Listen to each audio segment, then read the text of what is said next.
Good morning. I'm Mark Allen with Gaper.io, and I'm here today with Christian McCarrick, the former VP of Engineering at AuthO. Good morning, Christian. Good morning, Mark. How are you doing today? Good. How you doing? I'm doing, well as can be. It's a sunny, nice day here in the East Bay of San Francisco, all things considering. Yeah, and it looks like you have a really nice setup there, a little home office.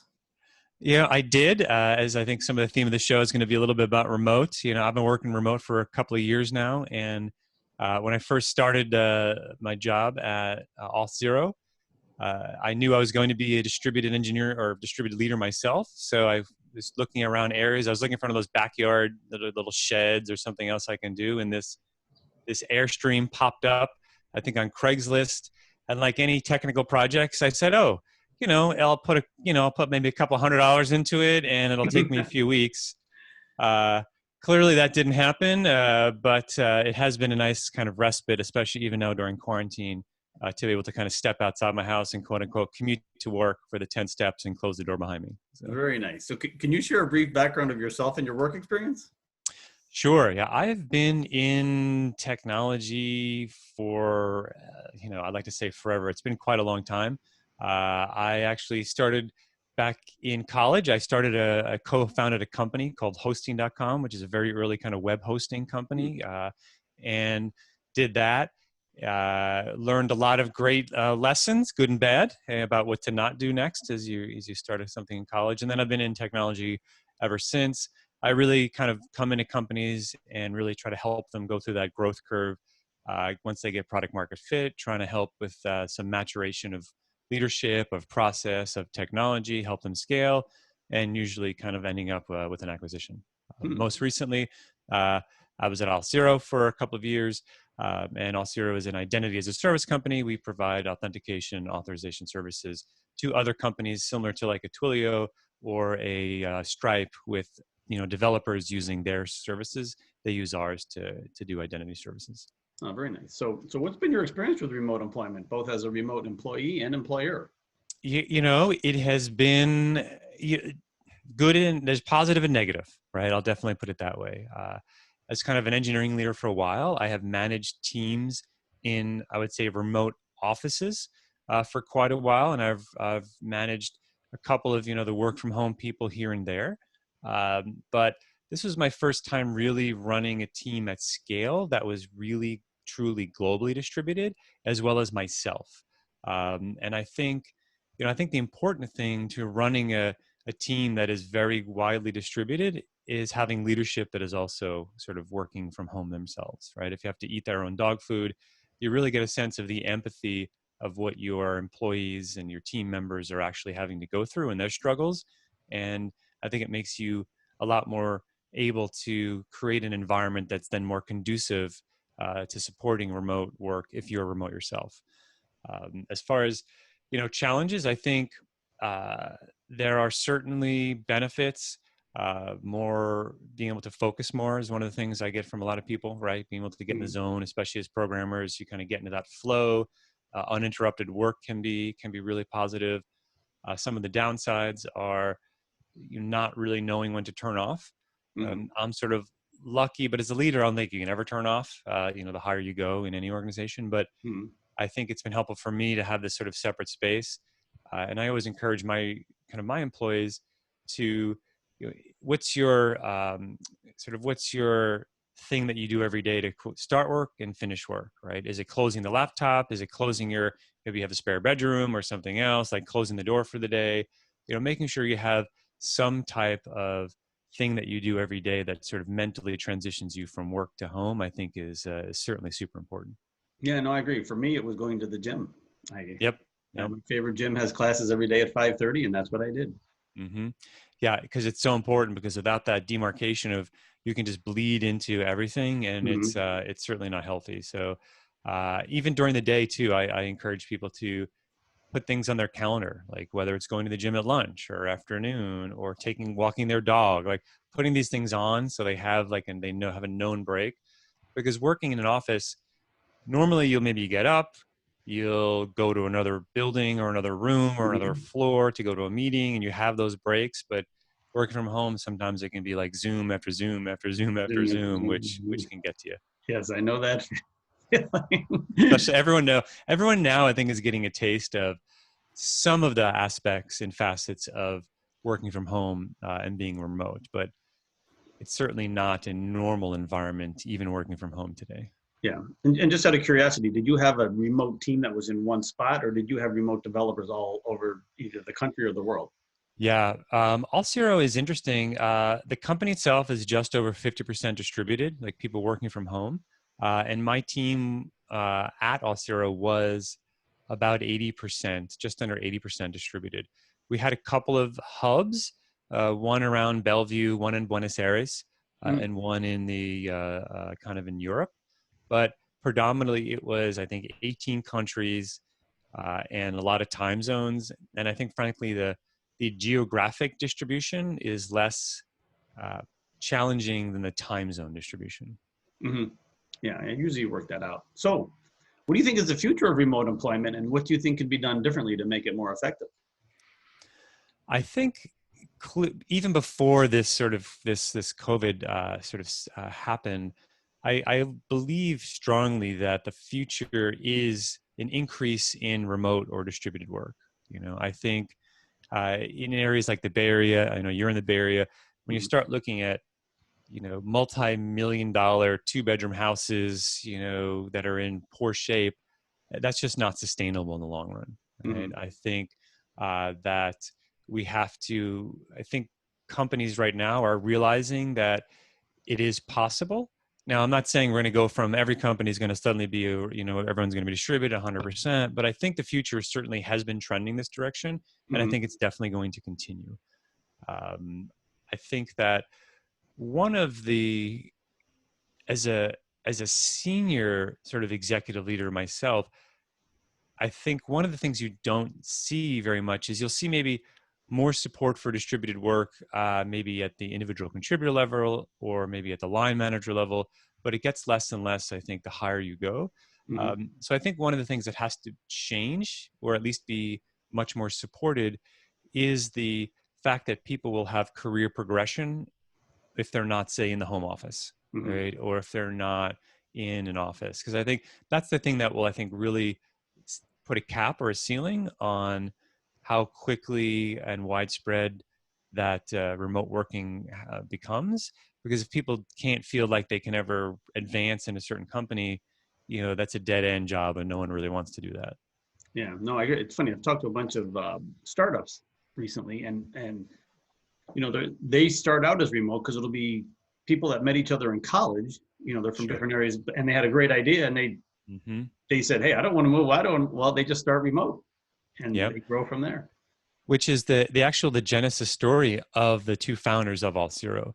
Oh. They were, you know, originally they're both from Buenos Aires in Argentina, and one of the founders was ended up working at Microsoft in Bellevue Mhm, and or Redmond, and the other co-founder, the CTO, was still living in Buenos Aires, but they were close friends. They had worked together in the past, and they knew they wanted to start something together, but neither of them was willing to move. mhm. So, you know, the genesis and the culture from day one of AuthZero was just exactly what you said. It was, they started it distributed. And so everything they had to do from the get go had to support that remote working. And then it sort of, you know, it grew from there and the culture has continued that way. Yeah, very good. So, what you've brought up AuthZero now. What is the story behind AuthZero? What is their basic product, and who do they service? Yeah, Auth0 is an identity as a service company. So we provide authentication, authorization, and authentic and login basically to other developers looking to use it in their product.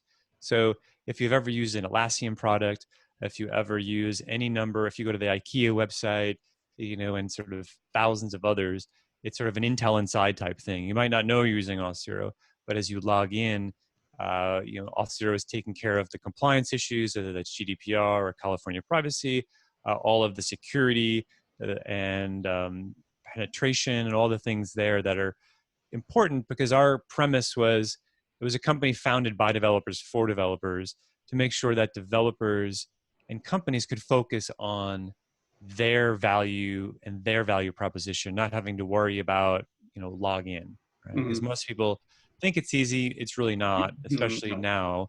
now. And it's similar in paradigm to like a Twilio or a Stripe, where we provide SDKs and APIs and a bunch of services that people can embed in their applications. Yes, would you call it a software as a service or more of a platform as a service? That's kind of interesting. It's probably, probably platform as a service is probably a little closer. Yeah. Okay, cool, very good. So, and how did you incorporate the idea of remote? Well, I'll say in your group, did you Yeah. inherit a group or did you build it yourself? It was interesting. At AuthO most recently, I probably had about, when I joined, there's about 60 something, I think, people in the engineering team. Right when I left, it was probably around 170. So it was a combination. It was a mix of kind of inheriting and then building out as well, sort of a combination of both. And, being distributed certainly added some challenges to, I would say, not so much challenging as it was, tactically harder. It was just more, and maybe things took a little more time, Hmm. right? And communication is always important. And I would say in distributed teams, especially when you're dealing with cross time zones and asynchronous type of communication, that if you think you're saying things too much, you're probably still not, Hmm. right? If you think you're communicating enough, you're probably certainly not. You kind of want to think, you want people to finally tell you, I've heard this before. And when someone ever tells you I've heard this before, and and that's at the lowest, IC level, Hmm. then you can sort of say, okay, maybe you can back off a little. But until you hear that, over communicate, whether it's writing, blogs, short videos, I think whatever you can do, I think it becomes super important to double down on communication. Yes, no, I agree. So we talked about the current pandemic and it forced a lot of companies to go remote. Basically it was March 16th here in the Bay Area, Yeah. in California. And you already were a remote company for the most part, Correct. but did that cause any major roadblocks or challenges that you didn't expect? I think that there's the day-to-day sort of business and employees and working, and then there's some of the just ancillary, the whole environment and the market has changed a little bit, right? So I think like most companies, everyone has had to look closely at kind of the market, where the spend is, what are budgets looking like. So, without going into any specific details, I think similar to every other company, it's just making sure that you are cautious and having a plan. Mm-hmm. I think the good thing that we had done at Auth0 prior to this exercise was an exercise of, what does fantastic look like? We're beating estimates across the board. We're meeting our plan look like? And what does maybe we didn't think of a black swan type event, but something where the plan might not be going as expected. So I think there were certainly some contingencies in place to be able to quickly adjust things to continue. The one thing, to even though we were distributed, a big part of our culture has always been being and having a budget to allow teams to get together at least once a year. We have an all company retreat that we do every single year. It was sort of embedded in the company's DNA, and all of that has had to stop, which has led to some morale. People enjoy doing that. I think there's people getting together. There's always a little boost when teams get together. I think they've done some studies about like the most effective sort of like kind of work, and it's intense collaboration followed by kind of then intense execution, and then repeating that cycle. So getting together, even though we are a distributed company, whether it's regionally or some teams, has been helpful, and that's had to stop. I also think that for companies right now that are being remote or distributed for the first time, it's not really a great scientific experiment because you have too many variables, right? There's an extra variable in here that you can't ignore, and some people might. So I think it's very important to not. There's there's working remote, and then there's working in a crisis, and Mm-hmm. those are two very different things. And Yeah. right now, people are working remote in a crisis, so Yes. if people are not being as productive at home in some cases, well, that's probably because they're also trying to homeschool their kids. They might have relatives that are Yeah. impacted by this. So, I think that's one of the things I try to tell other engineering leaders too, is that don't use this as an experiment and take it at face value exactly what worked or what didn't work. Right. No, I agree. Yeah, a lot of people I've talked to, it's more the human side of it that Yeah. has been the biggest challenge, not the technical side. Correct. Yeah. So there are companies like Gabriel that help develop, build, and scale products, especially for startups. How important do you think this will be going forward for companies that need to hire the right talent and in a hurry? Mm-hmm. I think that hiring is always a challenge. As an engineering leader, I have always spent a decent portion of my time hiring in some way, whether it's indirectly like working on improving hiring processes or pipelines, or directly like recruiting or doing interviews. So I think any help that companies can have, whether they're a startup and they don't have the infrastructure in place yet to handle these, or whether it's a more established company and something like this can help with finding talent that might not be in the local area that they're used to hiring from. Mm-hmm. I think those are super important, where you can always use help, right? I mean, ultimately, who you hire and the people you hire and bring your team, you're going to have to be the ones that are ultimately like, are they a fit for the culture? Do they have the right needs we have and everything else? But I think the one thing that's like, partner with someone who has experience and expertise potentially in being able to bring candidates to the table is always helpful. Mm-hmm. I'm always a sort of look at the buy versus build option Mm-hmm. from a technology standpoint.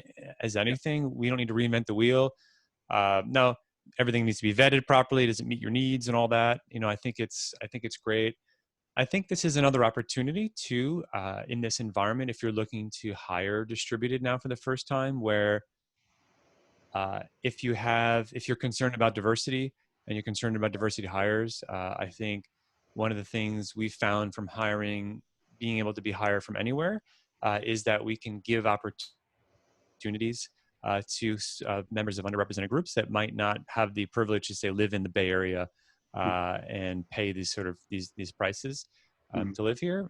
So I think it's also an opportunity to not to double down a little bit on some of your kind of diversity goals that you have as well. Yeah, no, I agree. It's interesting that I've noticed that houses are still selling in the Bay Area. One like a mile from me sold the other day.